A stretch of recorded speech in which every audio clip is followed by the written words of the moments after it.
नमस्कार, आप देख रहे हैं हमारा खास शो वर्ल्ड नाउ। मैं हूं आपके साथ कंचन जसवानी। इस खास शो में हम बात करेंगे दुनिया की बड़ी खबरों की, वो बड़ी खबरें जिनका सीधा असर दुनिया के हर देश पर पड़ता है। हम आपको ले चलेंगे दुनिया के कोने कोने में और बताएंगे क्या कुछ आज आपके लिए खास है। वर्ल्ड नाउ में हम आज बात करेंगे कैसे देश की तस्वीर की जहां तानाशाही की जड़ें बेहद गहरी है और जिंदगी की कीमत अक्सर गोलियों से तय की जाती है। हम बात कर रहे हैं सीरिया की, एक देश जिसने बीते दशक में तानाशाही देखी है, सिविल वॉर झेला है, लाखों जानें गंवाई है और अब वहीं से उठी है लोकतंत्र की हल्की सी आहट। वहां इलेक्शंस हुए हैं, ये चुनाव कितने निष्पक्ष थे, कितने प्रतीकात्मक थे, ये एक अलग बहस है, लेकिन इतना तय है कि ये कदम उन आवाजों के लिए एक उम्मीद है जो बरसों से 50 सालों से सिर्फ और सिर्फ खामोशी में जी रही है।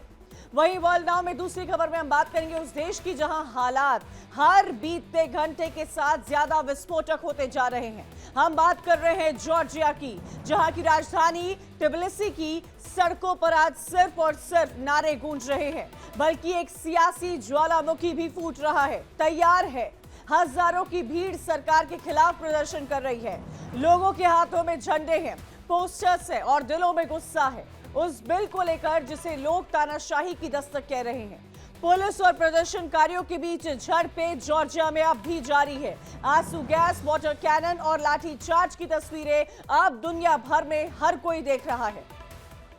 वहीं नेपाल के बाद अब मोरक्को में भी जेन जी ने सत्ता से सवाल पूछने शुरू कर दिए हैं। सवाल शिक्षा, हेल्थ और भविष्य को लेकर है।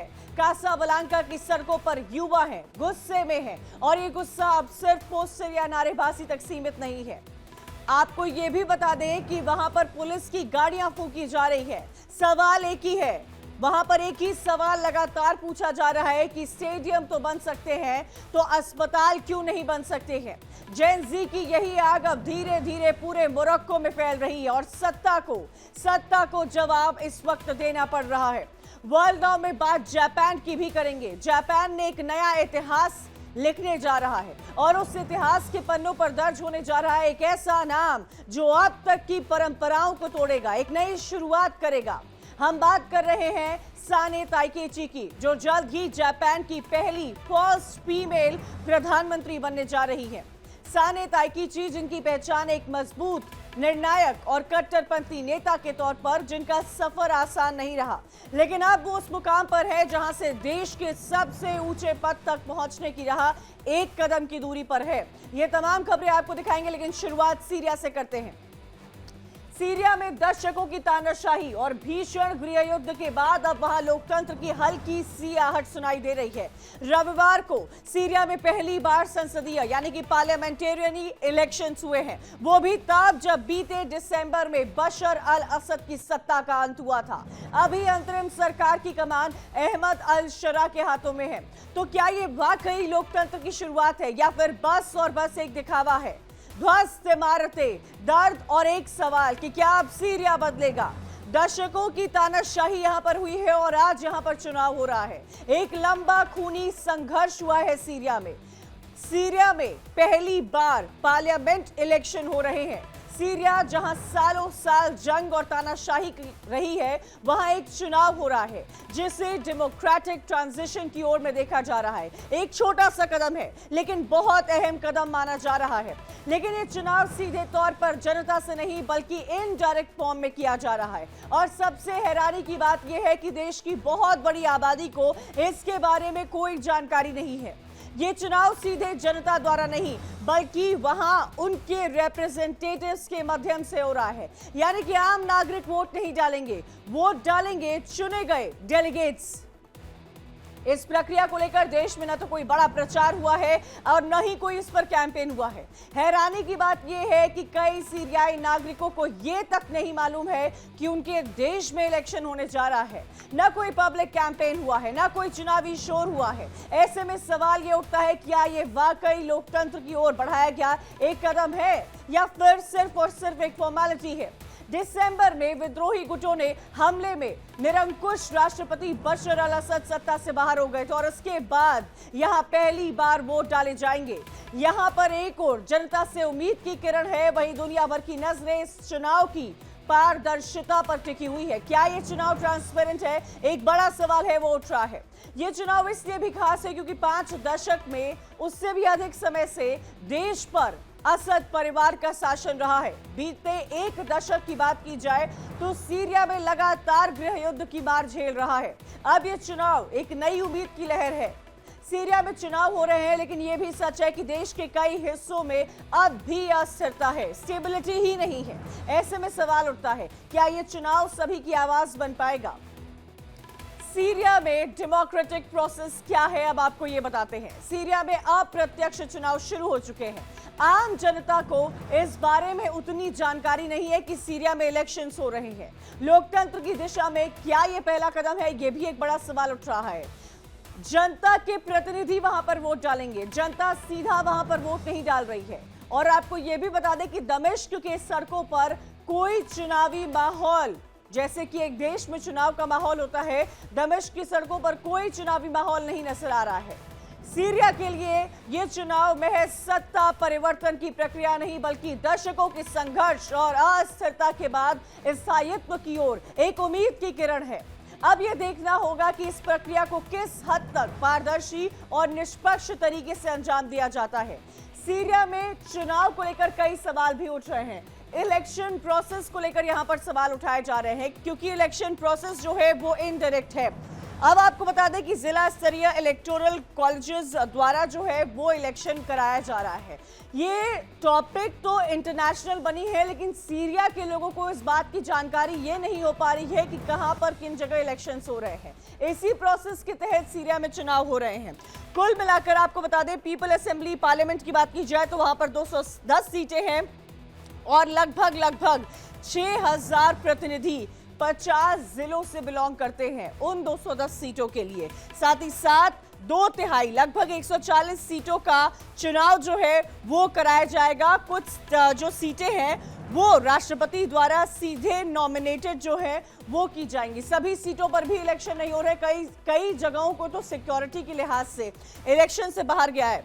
चुनी जाने वाली सीटों के लिए देश के अलग अलग जिलों में इलेक्टोरल कॉलेज मतदान करेंगे। जो सीटें सिलेक्ट की गई हैं उसके लिए अलग अलग वोटिंग सिस्टम किया जाएगा और 2.5 साल संसद का जो टेन्योर होता है, पार्लियामेंट का हर देश का अपना टेन्योर होता है, सीरिया की पार्लियामेंट का टेन्योर जो है वो 2.5 साल का रहेगा। अब देखना होगा कि क्या जो ये चुनाव वहां पर कराए जा रहे हैं वो कितने ट्रांसपेरेंट होते हैं।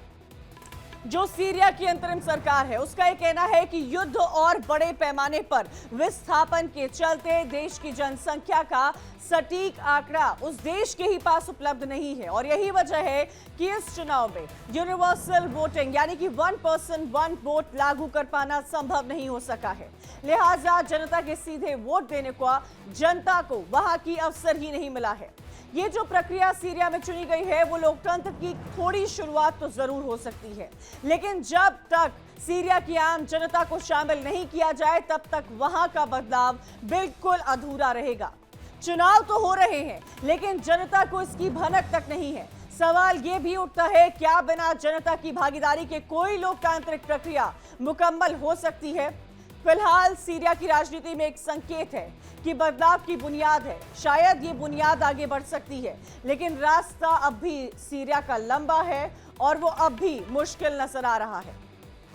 सीरिया में लोकतंत्र की बहाली एक लंबी प्रक्रिया है, लेकिन सवाल यह भी है, क्या यह प्रक्रिया सभी सीरियाई नागरिकों की आवाज को प्रतिनिधित्व देगी या फिर ये सत्ता परिवर्तन की औपचारिकता बनकर ही रह जाएगी? ये भी समझने की जरूरत है कि एक समय हुआ करता था जब सीरिया मिडिल ईस्ट के सबसे स्थिर देशों में से गिना जाता था, लेकिन आज ये देश खंडर बन चुका है। लाखों लोग मारे जा चुके हैं, करोड़ों बेघर हो चुके हैं। आखिर ऐसा क्यों हुआ जो एक शांत मुल्क इस कदर तबाह हो गया? आइए आपको समझाते हैं सीरिया में सिविल वॉर की पूरी कहानी क्या है। वो वक्त था 2011 में आपको लेकर चलते हैं जब अरब देशों ने अरब स्प्रिंग नाम की एक क्रांति, एक रिवॉल्यूशन चलाई थी। ट्यूनीशिया, मिस्र और लीबिया में लोगों ने तानाशाह हुकूमतों के खिलाफ अपनी आवाज उठाई थी और इसी लहर ने सीरिया को भी जकड़ लिया था। तब सीरिया के राष्ट्रपति बशर अल असद के खिलाफ लोकतंत्र की मांग को लेकर प्रदर्शन किए गए थे और उसकी शुरुआत हुई थी, लेकिन सरकार ने इन प्रदर्शनों को बेरहमी से कुचला।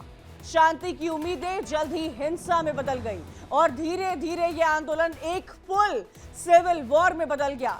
एक ओर असद की सरकार थी, दूसरी ओर विद्रोही गुट था और फिर मैदान में उतर पड़े थे बड़े बड़े विदेशी खिलाड़ी, जिसमें United states of America, Russia, Iran, Turkey और इस्लामिक स्टेट भी था।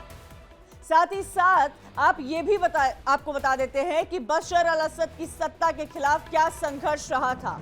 शुरुआत 2011 से हुई थी। 2011 में इस आंदोलन की शुरुआत हुई थी। 2012 की बात की जाए तो 2012 में सिविल वॉर शुरू हुआ था और 2014 में सीरिया पर आईसिस का कब्जा हो गया था। 2015 में रशिया की सैन्य दखलंदाजी हुई थी और 16 से लेकर 2020 तक बड़े बड़े शहरों में संघर्ष देखने को मिला था। 2021 से लेकर आज की तारीख 2025 तक अब भी सीरिया में हालात बदतर है। लाखों लोग शरणार्थी है। ये तो सीरिया के हालात है। 1,85,180 स्क्वायर में फैला ये देश। WHO के डेटा 2023 को उठा लिया जाए तो सीरिया की पॉपुलेशन सिर्फ और सिर्फ 2,36,00,000 है। दमास्क इसकी कैपिटल है। सीरिया में सिविल वॉर के लिए जिम्मेदार कौन है, ये एक बड़ा सवाल है।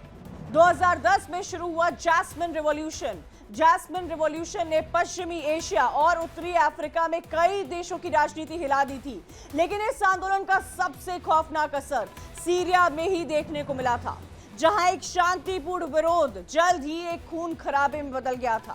ये तस्वीरें जो आप देख रहे हैं वो सीरिया की तस्वीरें हैं। वो दर्शा रही हैं कि सीरिया के क्या हालात रहे हैं।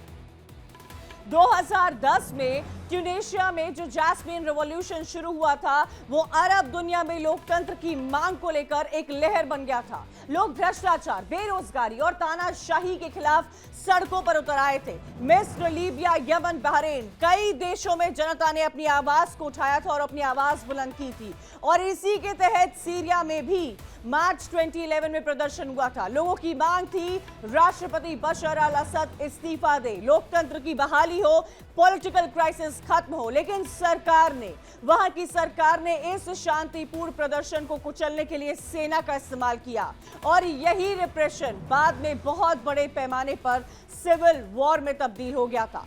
2011 से लेकर 2012 तक ये जो पूरा मामला था वो तेजी से बिगड़ता गया। विद्रोही गुट बने, सेना बच गई और आईसिस जैसे आतंकी संगठन इस पूरी की पूरी लड़ाई में कूद गए। लाखों लोग विस्थापित हुए, लाखों लोगों की जानें गई। यूएन की एक रिपोर्ट है जो ये कहती है कि इस पूरे युद्ध में अब तक 5 लाख से ज्यादा लोगों की जान जा चुकी है। आप सोचिए 5 लाख कितना बड़ा आंकड़ा होता है। सीरिया का बड़ा हिस्सा तबाह हो चुका है। लाखों लोग दुनिया भर में शरणार्थी बने हुए हैं, बाहर जा चुके हैं। आज की तारीख में हालात ये है कि सीरिया की 50 लाख से ज्यादा आबादी सीरिया को छोड़ चुकी है, यानी कि 90% से ज्यादा लोग गरीबी में जी रहे हैं और दुनिया की नजरें जो है वो अब लगभग सीरिया से हट चुकी है। लेकिन सीरिया में शुरू हुआ ये संघर्ष सिर्फ एक देश की लड़ाई नहीं थी, ये उस सच्चाई की तस्वीर थी जो बताती है जब राजनीति, धर्म और सत्ता की भूख आम जनता पर हावी हो जाती है तो उसका अंजाम कितना भयानक होता है। सीरिया भी इस कहानी में सिर्फ आंकड़े ही नहीं, इसमें टूटे हुए सपने, उजड़े हुए घर और वो मासूम जिंदगियां हैं जिनका कोई कसूर ही नहीं था। तो सवाल ये है कि क्या सीरिया, जहां पर जैस्मिन रिवॉल्यूशन ने एक नई सुबह की उम्मीद जगाई थी, लेकिन वो उम्मीद आज खून और राख के धुएं में खोई हुई है। ये सीरिया की कहानी है। सीरिया का जो युद्ध है वो 2011 में शुरू हुआ था और वो अब तक जारी है, जिसे सीरिया सिविल वॉर कहा जाता है। सवाल ये है कि सीरिया ने आखिर ये लड़ाई क्यों लड़ी थी? सिविल वॉर का मूल कारण क्या था? राष्ट्रपति बशर अल असद की तानाशाही सरकार के खिलाफ लोगों में असंतोष था, जिससे राजनीतिक आजादी, lack of human rights, unemployment और करप्शन, ये वो तमाम मुद्दे थे जिससे लोग परेशान थे, जिससे लोगों में नाराजगी थी। और यही नाराजगी लोगों में पैदा हुई 2011 के अरब स्प्रिंग के दौरान। आसपास के देश के आंदोलन में सीरिया के लोगों को प्रेरणा मिलती है और लोगों ने लोकतांत्रिक सुधार की मांग की शुरुआत की है। सरकारी बलों ने शांतिपूर्वक विरोध करने वालों पर बब्बर दमन किया, जिससे आंदोलन और ज्यादा उग्र हो गया। सीरिया ने क्या क्या खोया है, अब आपको ये बताते हैं।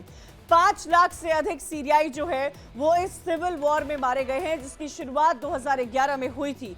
13 मिलियन लोग विस्थापित हो चुके हैं। साथ ही साथ आपको यह भी बता दें कि 530 अरब यूएस डॉलर से ज्यादा का सीरिया को आर्थिक नुकसान हुआ है। ये बहुत बड़ा, किसी भी देश की इकोनॉमी को हिलाने वाला आंकड़ा है। 40% इंफ्रास्ट्रक्चर, जिसमें घर, सड़कें, हॉस्पिटल, स्कूल, ये सब क्षतिग्रस्त हो गए हैं। सब कुछ वहां तबाह हो गया है। करोड़ों बच्चे स्कूल से बाहर हो गए हैं। बच्चों को एजुकेशन नहीं मिली तो उनको जॉब नहीं मिली वो पुअर रहे। 90% लोग सीरिया में गरीब हैं। स्वास्थ्य की सेवाओं की कमी है। कोई बीमार हो जाए तो वहां बीमारी से मर जाता है, क्योंकि अस्पताल है लेकिन डॉक्टर्स नहीं है। 86% लोग गरीबी रेखा के नीचे रहते हैं। स्कूल्स नहीं है, जो स्कूल्स थे वो तोड़ दिए गए, वो क्षतिग्रस्त हो गए। बच्चों के लिए पढ़ने की कोई स्पेस ही नहीं थी। हॉस्पिटल तो थे लेकिन पढ़े लिखे डॉक्टर्स नहीं थे, इसीलिए हेल्थ की सेवाएं नहीं थी। 85 से 90% लोग पॉवर्टी लाइन के नीचे रहते हैं। इस सिविल वॉर ने सीरिया को सामाजिक, आर्थिक और राजनीतिक रूप से बहुत बड़ा नुकसान पहुंचाया है।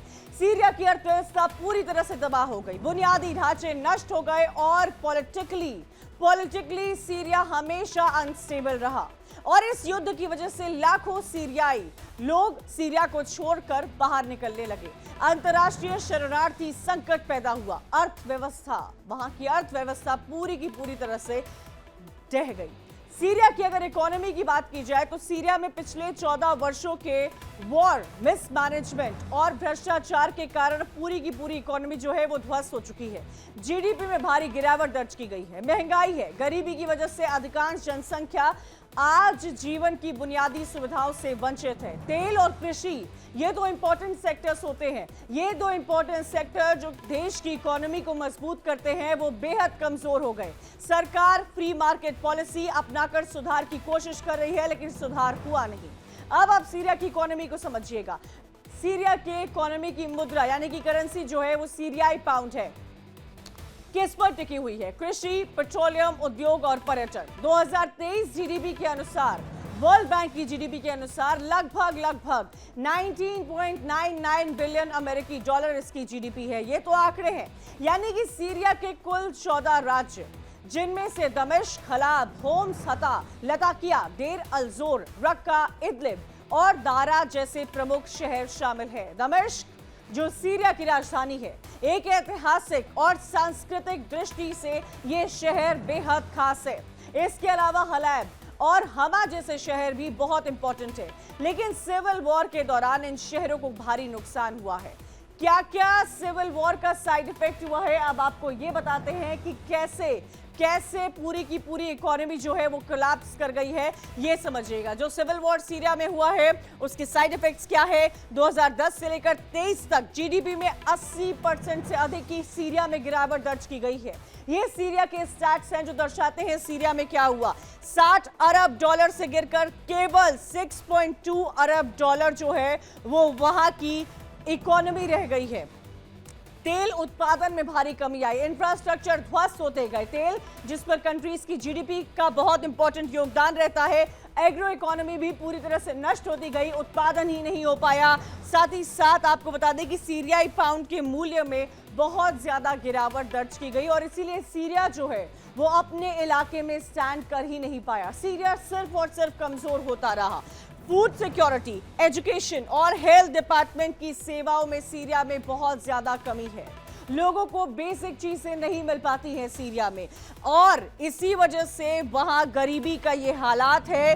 वहां economic, capital, health, employment, education, ये सारे, एग्रीकल्चर, ये सारे सेक्टर्स जो है वो हिले हुए हैं, वो ध्वस्त है और उनको रिकवर कर पाना अपने आप अब जो सीरिया की गवर्नमेंट बनेगी उसके लिए बहुत बड़ा चैलेंज होगी। एग्रीकल्चर सीरिया की इकोनॉमी का एक बहुत महत्वपूर्ण स्तंभ है, जिसमें कपास, ऊन और नायलॉन की खेती और उनको प्रोसेसिंग भी शामिल है।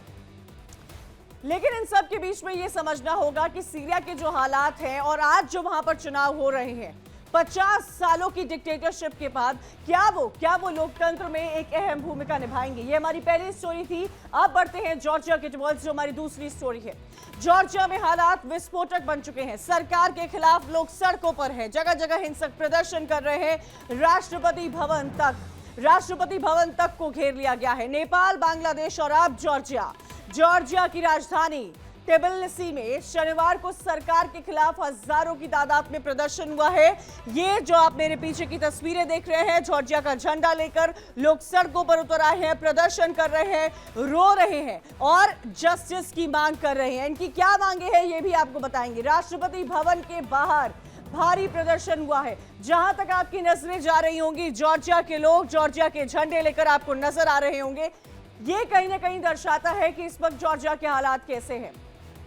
हजारों प्रदर्शनकारियों ने राष्ट्रपति भवन को पूरी तरह से घेर लिया है और इस पैलेस पर धावा बोलने की कोशिश की है, जिसके चलते पुलिस और प्रदर्शनकारियों के बीच में हिंसक झड़प हो गई है, जो आप तस्वीरें देख पा रहे होंगे। आप सोचिए, वाटर कैनन का इस्तेमाल किया जा रहा है, आंसू गैस के गोले दागे जा रहे हैं, लेकिन उसके बावजूद भी ये प्रोटेस्ट नहीं रुक रहा है और ना ही ये रुकेगा। जॉर्जिया की बगावत की तस्वीरें देखिए। राष्ट्रपति भवन, भीषण आगजनी और साथ ही साथ ईयू के झंडे लहराते हुए लोग। जॉर्जिया की राजनीति में ये बगावत और हिंसक प्रदर्शन की उस अस्थिरता का प्रमाण है जो लंबे समय से इस देश में चल रही थी।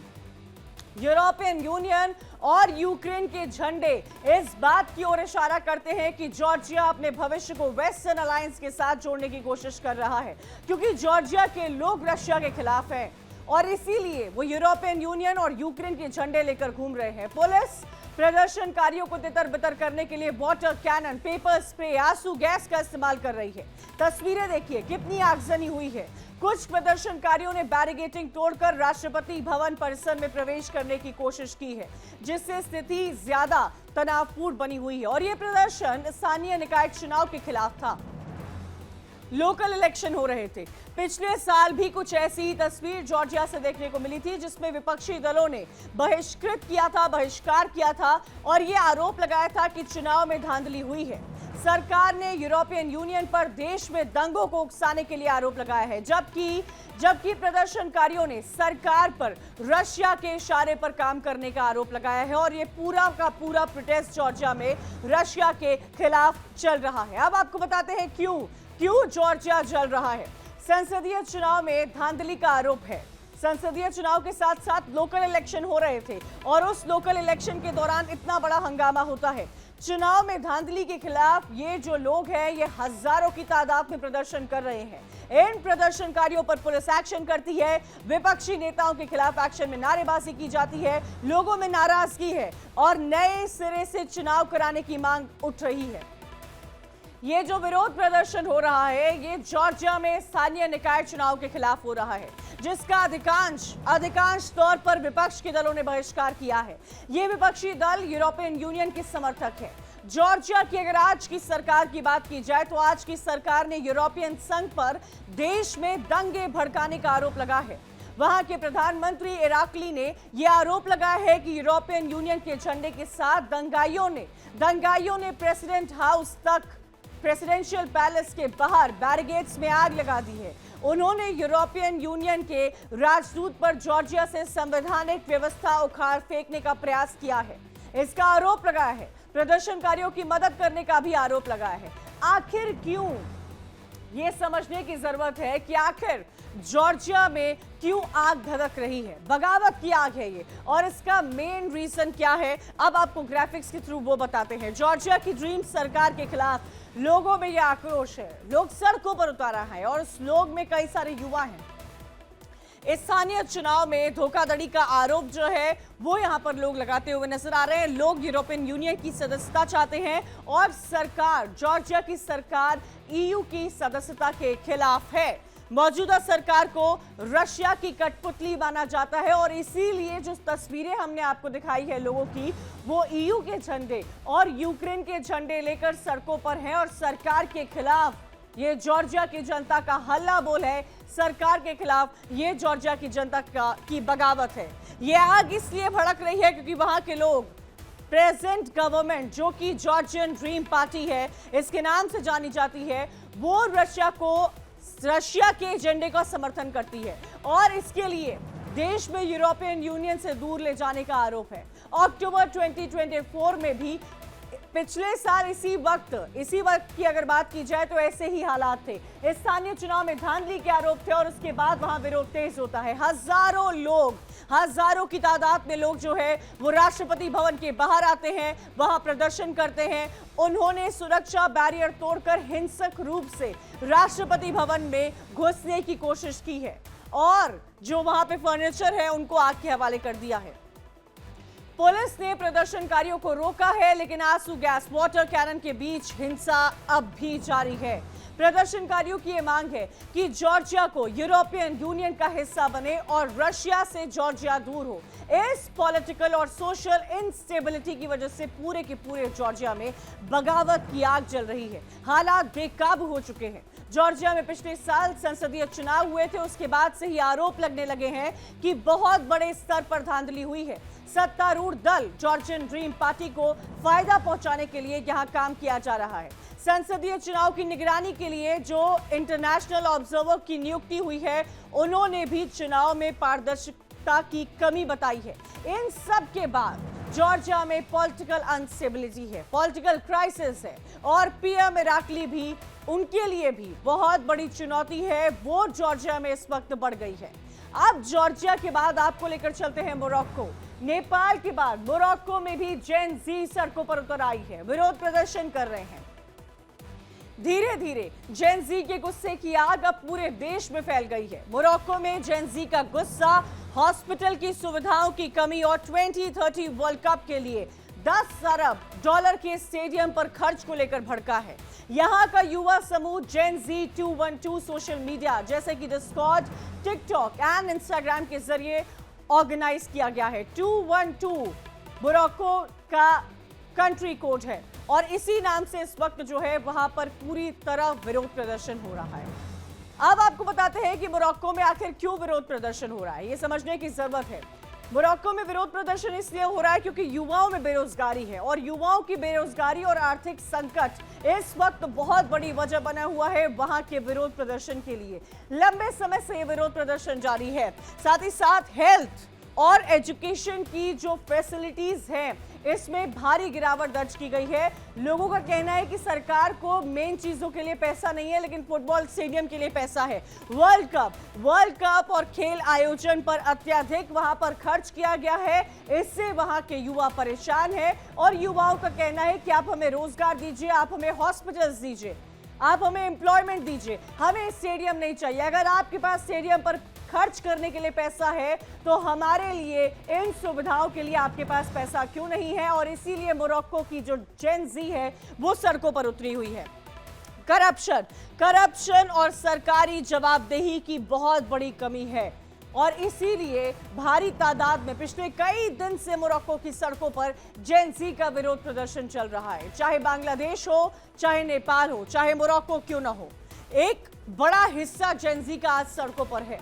मोरक्को का सबसे बड़ा शहर कासाब्लांका और सड़कों पर उमड़ा गुस्सा, हाथों में पोस्टर, जुबान पर नारे और मांगे, बुनियादी सुविधाओं की मांगे की जा रही है। ये जो तस्वीर आप देख रहे हैं ये किसी युद्ध क्षेत्र की नहीं है, ये उस गुस्से की तस्वीर है जो तब फूटता है जब सरकार जनता की बुनियादी जरूरत पूरा नहीं करती है। प्रदर्शनकारियों ने एक बैंक को आग के हवाले कर दिया है, पुलिस की गाड़ी फूंक दी है। युवाओं की मांग है कि हमें अच्छे स्कूल मिले, अच्छे अस्पताल मिले। सवाल ये भी उठता है कि खेल स्टेडियम को हर जगह बना दिए जाते हैं, लेकिन अस्पतालों की हालत इतनी खस्ता हाल क्यों रहती है। हिंसा बढ़ती है और इस बढ़ती हुई हिंसा को पुलिस ने मोर्चा तो संभाला है, आंसू गैस के गोले भी छोड़े गए हैं, कई इलाकों में कर्फ्यू जैसे हालात भी बन गए हैं। प्रदर्शनकारियों का यह कहना है, जो आप ये तस्वीरें देख रहे हैं, उनका यह कहना है कि जब तक सरकार जमीन स्तर पर बदलाव नहीं लाती है, ये आंदोलन ऐसे ही चलता रहेगा और ये जो आंदोलन की तस्वीर है वो ऐसे ही आती रहेगी। युवाओं ने समूह को जेन जी 212 नाम दिया है, जिसने सरकार से तत्काल इस्तीफे की मांग कर दी है। उनका नारा है, हम अस्पताल चाहते हैं, स्टेडियम नहीं। देश में अस्पतालों की खराब हालत, खासकर पब्लिक हॉस्पिटल्स में हाल ही में क्या मामला हुआ है। रिसेंटली वहां पर 8 महिलाओं की मौत हो गई है और 8 महिलाओं की मौत से ये जो मामला है वो और तूल पकड़ जाता है। मोरक्को एक नॉर्थ अफ्रीकन कंट्री है जिसमें हेल्थ और एजुकेशन रिफॉर्म की मांग को लेकर जेन जी आंदोलन कर रहा है, लेकिन यह आंदोलन हिंसक हो गया है। मोरक्को की राजधानी रबात में प्रदर्शनकारियों ने बैंक फूंक दिए हैं, कई दुकानों में तोड़फोड़ कर दी है। आगादीर शहर में पुलिस की गोली से 3 युवाओं की मौत हो गई है। 1000 से ज्यादा लोग वहां गिरफ्तार किए गए हैं। 354 लोग घायल हैं, जिसमें अधिकतर सुरक्षाकर्मी हैं। मंत्रालय के मुताबिक लगभग 70% जो प्रोटेस्टर्स थे वो नाबालिग थे। जेन जी 212 ने मोरक्को, स्पेन, पोर्टुगल के साथ साथ 2030 वर्ल्ड कप की मेजबानी पर सीधे तौर पर कोई मांग नहीं रखी, लेकिन मोरक्को के लोगों का यह मानना है कि इस समय सबसे ज्यादा अगर किसी चीज की जरूरत है तो वो हेल्थ में डेवलपमेंट की जरूरत है और एजुकेशन को प्राथमिकता दी जानी चाहिए। जब देश इस आयोजन से जुड़े बड़े इंफ्रास्ट्रक्चर प्रोजेक्ट्स पर काम कर रहा है। अब आपको यह बताते हैं कि मोरक्को के मेगा प्रोजेक्ट्स पर अरबों डॉलर का निवेश किया जा रहा है। क्या क्या वो प्रोजेक्ट्स हैं जो मोरक्को की जो सरकार है जिस पर काम कर रही है। 6 स्टेडियम का रिन्यूअल, इस प्रोजेक्ट पर इस वक्त मोरक्को की जो सरकार है वो काम कर रही है और इसी स्टेडियम को लेकर वहां की जनजी में गुस्सा है, विरोध है और आक्रोश है। साथ ही साथ आपको बता दें कि 2028 तक लगभग 1.7 अरब डॉलर की लागत से कई ऐसे प्रोजेक्ट्स हैं जो बनाए जा रहे हैं। रेलवे सुधार पर कितना खर्च किया गया है? 9 अरब डॉलर का वहां की रेलवे सुधार पर खर्च किया गया है। 5G इंटरनेट पर लगभग 7 अरब डॉलर का खर्च वहां की गवर्नमेंट ने किया है। एयरपोर्ट्स पर लगभग 3.7 अरब डॉलर का इन्वेस्टमेंट किया है। हालांकि इन्वेस्टमेंट तो किया जा रहा है, लेकिन वहां की जनरेशन का, वहां के लोगों का यह कहना है कि आप हमें हेल्थ की सुविधा दीजिए, आप हमें पढ़ाइए लिखाइए, हमें स्वास्थ्य और हमें शिक्षा दीजिए, जो वहां की सरकार उस पर इतना इन्वेस्ट नहीं कर रही है।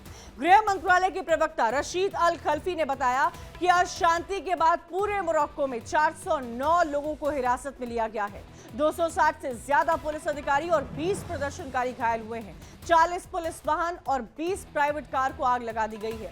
ये विद्रोह नेपाल, इंडोनेशिया, फिलीपींस और मेडागास्कर में पिछले महीने युवाओं के नेतृत्व में बड़े पैमाने पर हुआ है। नेपाल में विरोध की वजह से वहां के प्रधानमंत्री को इस्तीफा देना पड़ा, देश छोड़कर जाना पड़ा, जबकि मेडागास्कर के राष्ट्रपति ने प्रदर्शनकारियों को शांत करने के प्रयास में अपनी सरकार को भंग कर दिया है। मेडागास्कर का क्या हाल है यह भी हमने आपको कल दिखाया था कि क्या वहां पर इस वक्त हालात बने हुए हैं। बात अगर मोरक्को की जाए तो कासाब्लांका की सड़कों पर धुआं है, लेकिन ये सिर्फ आग नहीं, उम्मीदों के जलने का धुआं है। जापान में एक नया इतिहास लिखा जाने वाला है। उस इतिहास के पन्नों पर नाम होगा साने ताइकीची का, जो जल्द ही जापान की फर्स्ट फीमेल प्राइम मिनिस्टर बनने जा रही हैं। जापान की राजनीति दशकों से पुरुषों के हाथों में रही है, जहां सत्ता का समीकरण हमेशा एक जैसा रहा है। लेकिन अब जापान के हालात बदल रहे हैं। अब जापान तैयार है एक महिला के नेतृत्व के लिए, जो परंपराओं को तोड़ेंगी और नई सोच लेकर आएंगी। साने ताइकेची को जापान के पूर्व प्रधानमंत्री शिंजो आबे का भी करीबी माना जाता है। आबे के विजन और ताइकेची की रणनीति दोनों ने मिलकर जापान की सियासत को नई दिशा दी है। आपको यह भी बता दें कि शिंजो आबे के निधन के बाद एक्सक्यूज मी,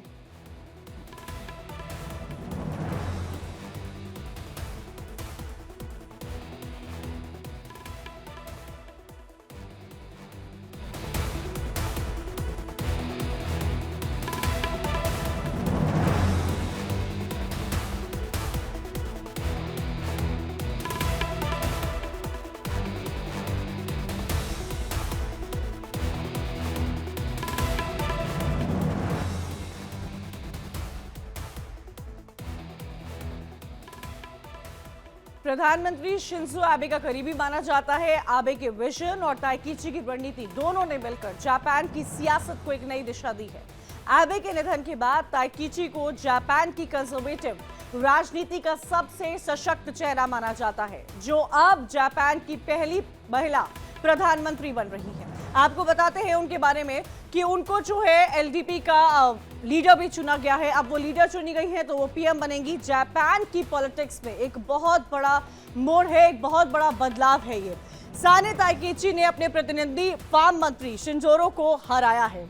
जो जापान की अगर पॉलिटिक्स की बात की जाए तो उन्होंने अपने ऑपोजिशन को हराया है। साथ ही साथ आपको इसमें यह भी बता दें कि हराकर उन्होंने चुनाव जीता है और जीतकर वो अब जापान को एक नई डायरेक्शन देंगी। साने ताइकीची रन ऑफ मुकाबले में ताइकीची को 185 वोट्स मिले हैं, जो अपने आप में जापान को लेकर, जापान में जीतने के आंकड़ों को लेकर कई ज्यादा है। जबकि उनके ऑपोजिशन की बात की जाए तो उनको 156 वोट्स मिले हैं और इस हिसाब से वो अपनी पार्टी की लीडर चुनी गई है। जापान की हिस्ट्री बदल रही है। जापान की हिस्ट्री में एक बहुत बड़ा नाम शामिल हो रहा है, साने ताइकीची का।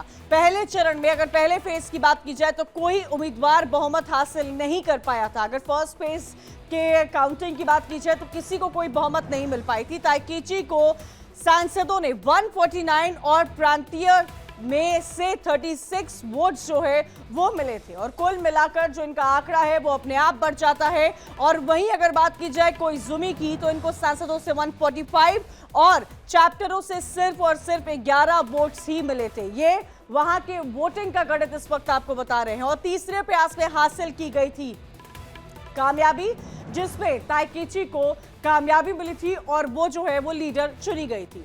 लोगों के बीच भी ताइकीची की लोकप्रियता लगातार बढ़ती जा रही है। उन्होंने जापान की, उनको आयरन लेडी कहा जाता है कि जापान की आयरन लेडी है, क्योंकि वो हर उस मुद्दे पर खुलकर बोलती है जहां पर कोई भी नेता चुप रह जाता होगा, कोई भी टॉपिक क्यों ना हो। लिबरल डेमोक्रेटिक पार्टी यानी कि एलडीपी की कमान अपने हाथों में लेकर ताइकीची ने अगला कदम प्रधानमंत्री पद की ओर बढ़ाया है। 64 वर्षीय ताइकीची की छवि एक कट्टर राष्ट्रवादी नेता की रही है। उनका यह सीधे तौर पर कहना है, राष्ट्रहित सर्वोपरि। चीन की बढ़ती सैन्य ताकत को लेकर ताइकीची हमेशा से सख्त रुख अपनाती हैं। सियासत में उनको आयरन लेडी जैसी छवि दी गई है और सबके सामने वो अपनी बात खुलकर रखती हैं।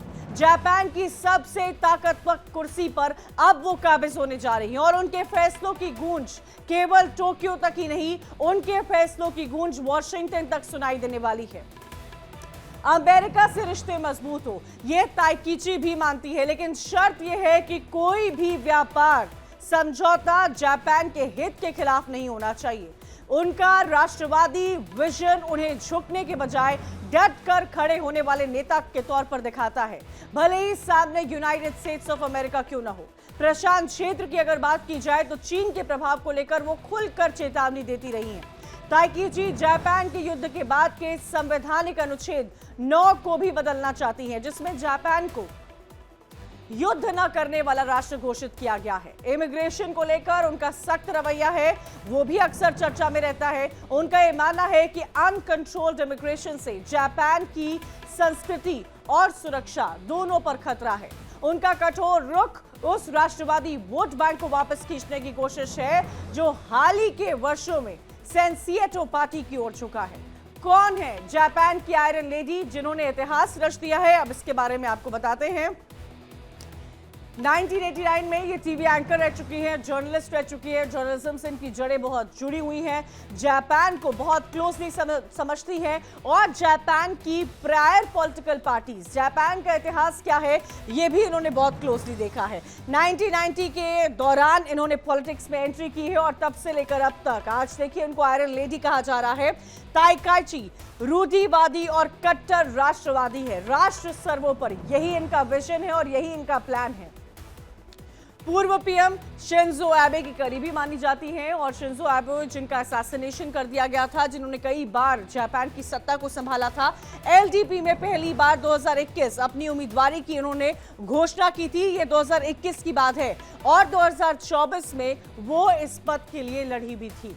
इन सब के बीच आपको यह भी बता दें कि एलडीपी लीडरशिप इलेक्शन में वो रनर अप रही थी, जीत तो नहीं पाई थी लेकिन रनर अप जरूर बनी थी। और उसके बाद आज आप देखिए वो जापान की सत्ता को पूरे तौर से संभालने के लिए रेडी हो चुकी है। प्रधानमंत्री बनने के बाद साने ताइकीची ने साफ कहा है कि जापान को आत्मनिर्भर और आत्मरक्षक बनाना होगा। ये उनका कहना है, यही उनकी सोच है।